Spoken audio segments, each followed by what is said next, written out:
సభలో రాష్ట్ర ప్రజలందరూ మనము ఎరువుల మీద మాట్లాడతామేమో, మాకేదైనా డైరెక్షన్ ఇస్తారు. హరీష్ రావు గారు మీరు మీకు ఇచ్చిన సబ్జెక్టు కాళేశ్వరరావు మీద మాట్లాడామని, మీరు ఆ సబ్జెక్టు పోండి, యూరియా ఉంటే తర్వాత వేరే లైన్లో మాట్లాడి మీరు ఇది మాట్లాడండి. ముందు మీ సబ్జెక్ట్, మీ టైం అంతా ఇట్లా అయిపోయి మళ్ళీ ఇంకా సమయం తర్వాత అడితే ఎట్లా? మీరు దీన్ని మాట్లాడండి, మీ సబ్జెక్ట్ మాట్లాడండి. అంటే ఏం సార్ మనం మాట్లాడినారా? మీరు అసలు ఒక నిమిషమన్నా మాట్లాడినా? ఎన్నిసార్లు మైక్ కట్ చేస్తారు సార్? స్టార్ట్ అయ్యేపోతుంది 2 సార్లు మంత్రి లేస్తే 4 సార్లు మైక్ కట్ చేస్తుంది. ఇదేం పద్ధతి సార్? మీరు మాట్లాడండి, ముందు సబ్జెక్ట్ మాట్లాడండి. అధ్యక్ష, ఇవాళ ఒక విషయం అయితే అర్థమైంది అధ్యక్ష. ఈ ప్రభుత్వం ఇంత ఆదరబాదరగా ఆదివారం నాడు అసెంబ్లీ పెట్టి కాళేశ్వరం రిపోర్ట్ను సభలో పెట్టడం అంటేనే వీళ్ళ బురద రాజకీయం అర్థమవుతా ఉంది అధ్యక్ష. ఎందుకంటే అధ్యక్ష, ఎందుకు పోయినో చెప్తాను, అన్ని చెప్తా. Don't worry, I will answer each and every question. Be patient. Commission of enquiry act 1952 ప్రకారం 8B 8C ఇవ్వకుండా నిబంధనలు అనుసరించలేదని మేము కోర్టుకు వెళ్ళాం. అది ఫండమెంటల్ రైట్, కాన్స్టిట్యూషన్ ఇచ్చిన రైట్. శ్రీమతి ఇందిరాగాంధీ గారు కూడా వెళ్ళారు, ఎల్కే అద్వానీ గారు కూడా వెళ్ళారు. ఇందిరాగాంధీ వెళ్తే ఒప్పు, మేము వెళ్తే తప్ప. ఎల్కే అద్వానీ గారు వెళ్తే ఒప్పు, మేము వెళ్తే తప్ప. I will explain all those things, don't worry. అయితే అధ్యక్ష, సరే ఆ విషయం కోర్టులో ఉంది. 3 వారాల్లో ప్రభుత్వం కౌంటర్ వేస్తామని చెప్పింది. మేము ఎక్కడ సుప్రీంకోర్టు వెళ్తామో, ఎక్కడ ఈ కమిషన్ రిపోర్ట్ క్వాష్ అయిపోతుందో, దీంట్లో సత్తా లేదు, దీంట్లో నియమ నిబంధనలు పాటించలేదనే విషయం ముఖ్యమంత్రి గారికి బాగా అర్థమైంది. అందుకే ముఖ్యమంత్రి గారు సుప్రీంకోర్టులో కేవిటేసిండ్రు. కోర్టులో కూడా రేపో మాపో మళ్ళీ డిస్కషన్కి వస్తుంది కదా, ఈలోపు అది స్టే వస్తే క్వాష్ అయిపోతుందేమో అని చెప్పి ఆదరబాదరగా ఆదివారం నాడు రిపోర్టు పెట్టిందంటేనే మీ కుట్ర ఏందో అనేటువంటిది స్పష్టంగా రాష్ట్ర ప్రజలకు అర్థమవుతా ఉంది అధ్యక్ష. ఇప్పుడు విషయాలు వెరీ క్లియర్. ఇదంతా పొలిటికల్ గా మీరు చేస్తున్న కథ.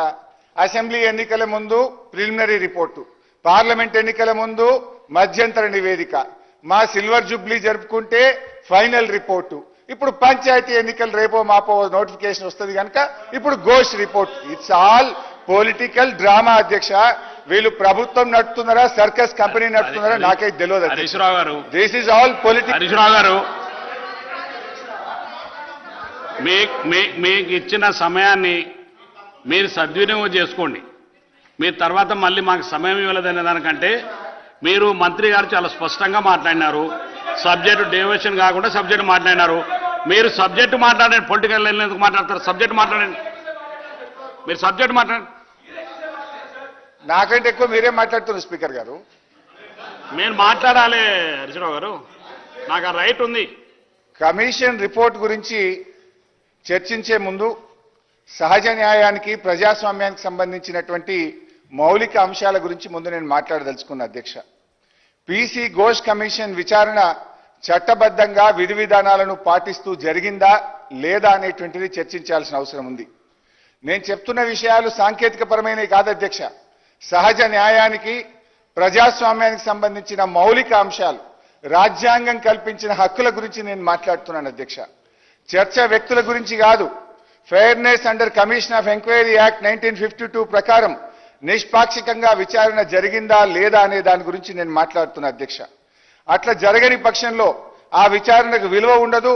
ఆ విచారణ రిపోర్టు చిత్తు కాగితంతో సమానమని గతంలో సుప్రీంకోర్టులు, హైకోర్టులు అనేక సందర్భాల్లో కూడా చెప్పారు అధ్యక్ష. విచారణ ఎదుర్కొనేటువంటి విచారణ విషయంలో కమిషన్ ఆఫ్ ఎంక్వైరీ యాక్ట్ 1952 కింద వేశారు. ఇది ఏంది? గత ప్రభుత్వాల మీద, సంబంధిత అంశాల మీద విచారణ చేసే హక్కు ప్రభుత్వానికి ఎంత ఉందో, విచారణ ఎదుర్కొనేటువంటి పౌరులు, అధికారులు, నాయకులు ఎవరైనా సరే వారికి కూడా తమను తాము రక్షించుకునేందుకు 1952 ఎంక్వైరీ యాక్ట్ స్పష్టమైనటువంటి హక్కులను, రక్షణల్ని కల్పించడం జరిగింది. సెక్షన్ 5 ప్రకారం విచారణ కమిషన్ సాక్షుల్ని పిలిచే అధికారం ఉంది. విచారణ వల్ల ఎవరి ప్రతిష్టకైతే భంగం వాటిల్లుతుందో వారు తమ ప్రతివాదనలు వినిపించడానికి అదే చట్టంలో సెక్షన్ 8B ప్రకారం నోటీసులు ఇవ్వాలి. వాళ్ళను డిఫెండ్ చేసుకోవడానికి కమిషన్ ఆఫ్ ఎంక్వైరీ యాక్ట్ లో స్పష్టంగా చెప్పారు అధ్యక్ష. దిస్ ఈజ్ ద యాక్ట్ అధ్యక్ష, పార్లమెంట్ యాక్ట్ ఇది. యాక్ట్ లో కూడా 8B 8C చదివి వినిపించమంటే వినిపిస్తా. This is there very clear. ఒక సభ్యుడి మీద ఏదైనా ఆరోపణలు చేయాలనుకుంటే ఆ సభ్యుడికి ఏ విషయంలో ఆరోపణలు చేస్తున్నారు దానికి సంబంధించిన పూర్తి వివరాలు ఇచ్చి 8B 8C కింద నోటీస్ ఇస్తేనే అది చెల్లుతుంది, లేకపోతే అది చెల్లదు అధ్యక్ష. అయితే అధ్యక్ష ఘోష్ గారు ఇవాళ ఎఫెక్టెడ్ పీపుల్ అయిన మా హక్కులను కాలరాశారు. మాకు 8B కింద నోటీసులు ఇవ్వలేదు. మా మీద చేయబోతున్నటువంటి ఆరోపణల గురించి ఆ వివరాలు మాకు చెప్పి దాని మీద మా వివరణ తీసుకోవాల్సిన బాధ్యత ఆయన మీద ఉంది. That he has not followed అధ్యక్ష. నాకు కానీ గౌరవ మాజీ ముఖ్యమంత్రి గారు కేసీఆర్ కానీ అదే విధంగా ఇంకా వారు పిలిచిన ఇతర నాయకులు అధికారులు ఎవరికి కూడా నాకు తెలిసినంత వరకు 8B కింద నోటీసులు ఇవ్వలేదు. నాకు క్రాస్ ఎగ్జామినేషన్ కి అవకాశం ఇవ్వలేదు అధ్యక్ష. This enquiry is conducted with procedural lapses అనేది సుస్పష్టమైనటువంటిది. ఎందుకంటే అధ్యక్ష ఇవాళ కాంగ్రెస్ పార్టీ అసలు మేడిగడ్డ వద్ద లోపం ఏర్పడక ముందే కాళేశ్వరం మీద దుష్ప్రచారాన్ని వాళ్ళు ప్రతిపక్షంలో ఉన్నప్పుడే ప్రారంభించారు. కాంగ్రెస్ పార్టీ తన మేనిఫెస్టోలో కూడా మేము సిట్టింగ్ జడ్జితో ఎంక్వైరీ చేస్తామని కాంగ్రెస్ పార్టీ ముందే మేనిఫెస్టోలో పెట్టింది. కాంగ్రెస్ పార్టీ ముందు నుంచి కూడా ఈ ప్రాజెక్టు కట్టే కేసీఆర్ గారికి బీఆర్ఎస్ కి ఎక్కడ పేరు వస్తుందో అని కోర్టుల్లో కేసులు వేసి అడ్డుకున్నారు, భూసేకరణను అడ్డుకున్నారు, అనేక ఆరోపణలు చేస్తూ వచ్చారు.